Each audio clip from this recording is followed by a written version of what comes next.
Ceci est un livre audio autogénéré par Google. Livre, La pantoufle de Sappho. Par Ritter von Leopold Sacher-Masoch.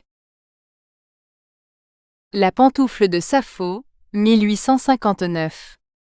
L'hiver de 1859 étendait son blanc et floconneux tapis de neige sur les remparts de la joyeuse capitale autrichienne, et aux environs, sur les coupoles du Kahlenberg et du Leopoldsberg. Le monde brillant et aristocratique était rentré des eaux et de ses terres, et l'on s'amusait dans les salons privés, ainsi qu'aux lieux de réjouissance publique, simplement et gaiement, comme cela n'était guère possible alors, que dans la ville impériale, résidence de l'empereur Franz. Mais le point culminant des distractions et des plaisirs, comme de l'intérêt artistique et littéraire, était encore et toujours le Burgtheater, institution populaire au sens le plus élevé, où les aspirations idéales de l'élite de la nation se joignaient aux efforts les plus nobles, car une censure hautement sagace rognait les ailes fougueuses du Pégase autrichien, et la vie politique n'agitait encore que la Hongrie avoisinante, ne se manifestant guère que par les paroles, les chansons et les actes des compagnonnages allemands et de quelques étudiants des universités de Vienne ou de Prague. Entre le public et les acteurs, régnait une véritable intimité, car les Viennois de cette époque ne se contentaient pas d'admirer l'artiste sur la scène. Ils le suivaient dans sa vie journalière et jusque dans sa demeure, non pour épier un scandale, et s'amuser des vices des protagonistes chargés d'incarner les rêves héroïques ou spirituels des poètes, comme cela a lieu de nos jours, mais avec le naïf désir de voir la pâle Louise assise à sa table à thé, d'entendre la rêveuse Charlotte potiner en buvant du café, de surprendre la fière princesse Éboli en train de tricoter des bas, ou le vaillant chevalier Goetz de faire sa partie de tarok. Le public viennois était au courant de tout ce qui se passait derrière les coulisses. Il connaissait le nom de chaque adorateur de la Stitch. Il savait toujours à n'en pas douter, quel soir Korn était plus rauque que de coutume, et en quel lieu il avait bu le champagne responsable.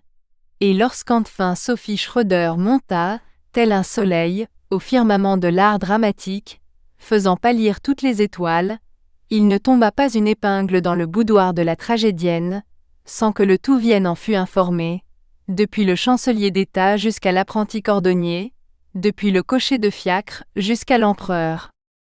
L'intérêt que prenait la ville entière à la personnalité de Sophie était de nature exclusivement artistique, bien que partant d'un sentiment très humain, car la Schröder n'était ni belle, ni même élégante. Mais quand elle paraissait drapée à la grecque, sur les planches, quand sa superbe voix laissait tomber les ondes mélodiques de la langue rythmée, quand son génie invoquait des figures d'une vérité saisissante et d'une dignité surhumaine, elle entraînait les cœurs, comme jamais aucune artiste ne l'avait fait. À ces moments, elle devenait belle, d'une beauté antique et qu'on eût cru sortie d'un sarcophage ancien.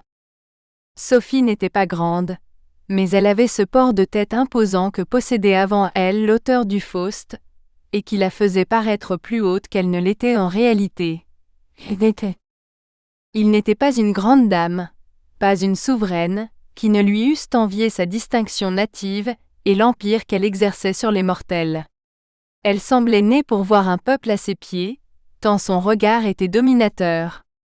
Sa situation matérielle eût pu être brillante, mais ne l'était point, parce qu'en vraie fille de l'art, la Schröder n'entendait rien aux choses pratiques, et sa délicatesse s'opposait à ce qu'elle se laissât entourer, par ses adorateurs, de ce luxe princier que possèdent de nos jours les plus insignifiantes comédiennes. Sophie avait une idée trop haute de l'amour, de l'art et d'elle-même, surtout d'elle-même, pour se faire payer ses faveurs avec des diamants. Si elle souriait à un homme, ce sourire partait du cœur, et si elle consentait à l'enivrer, elle voulait être elle-même heureuse de toute son âme. La courtisanerie qui engendre le dégoût, et dont, à l'heure actuelle, souffre et se meurt l'art dramatique, lui était complètement inconnue. Il était donc naturel que, ses fiers sourcils ayant décoché une fois de plus les flèches d'amour dans un cœur, elle fut la dernière à en être informée.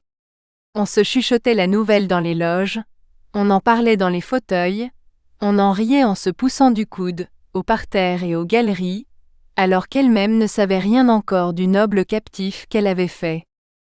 En l'année 1859, le public du Burgtheater remarqua un jeune homme qui, chaque soir où la Schröder jouait, occupait le fauteuil. Nous espérons que vous avez apprécié cet aperçu.